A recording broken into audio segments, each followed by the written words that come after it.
Florida Senator Marco Rubio is with us. Senator, I got your immediate reaction on my radio show in real time, and you are extraordinarily passionate about what we're living through, what this means.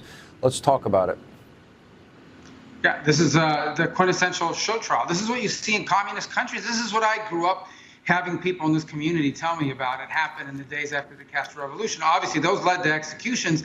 This, on the other hand, is an effort to interfere in an election. Look, Joe Biden, okay, let's all be clear about what's happening here. Joe Biden is clearly senile and declining. He's clearly weak, which is why the world is on fire. He's incompetent, which is why we have runaway inflation and a border that is being invaded every single day. And then add to all of that, he likes to lie. He tells people lies all the time about how great the economy's doing, how there is no problem at the border. The guy's behind in the polls. He can't win. The only chance they have to win this election is to keep Donald Trump in a courtroom tied up in this case, in that case, in the other case. In this particular case, they found themselves a Democrat lawyer. This is a guy who gave money to Joe Biden in 2020. This lawyer, a Democrat judge. This judge gave money to Joe Biden in 2020. His daughter is a campaign consultant for Democrats who's actually out there marketing convict Trump stuff. Okay. Then you've got a DA who basically said, I am going to go after Trump and put him away when he was running for office to get elected. He didn't know what he was going to put him away for, but he promised to put him away for something. Then you have a jury. We don't know who they are, but I know this. They live in Manhattan, which voted 85% for Joe Biden. And so you put all, and then what did they charge him with? Donald Trump signed checks, and when they labeled the checks, payments to his lawyer, who, by the way, is a serial liar and the key witness in this case, he put legal expenses.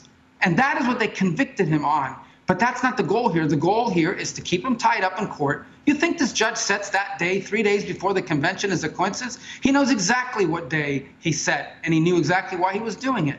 This is the most outrageous travesty I've ever seen. And the problem here is Democrats have crossed this line. They have crossed the line in which now the court system is a political weapon, and it's going to be very hard for it not to come back the other way. I don't want that. I heard you saying that earlier in the show. But I think we need to understand that they've crossed the line now and let a genie out of a bottle. It's going to be hard to put back in place. I tend to agree. You know, the judge has a lot of latitude going on from here. 4 days, I guess, they begin, the penalty phase of this case. And 4 days before the Republican convention, will this judge, in fact, put Donald Trump in jail? Will he give him house arrest and he can't go to his convention? He can't go to a debate. He can't go out and campaign. I put nothing past this judge. Normally, first offense, somebody would literally be released to their own recognizance, especially if you have Secret Service agents around you at all time. You're not a flight risk. And, you would then literally be out on bail pending appeal. And I put nothing past this judge based on his conduct up to today and including today. Absolutely not. I think that we should expect the worst from this judge.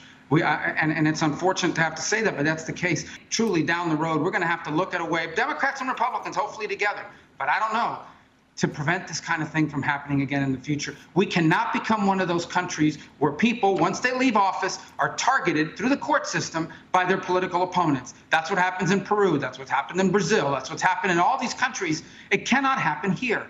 And that is the direction we are headed right now with what's happened here today. I know voters are going to be outraged. Trump's going to win this election, but we got to make sure this never happens to anyone else ever again.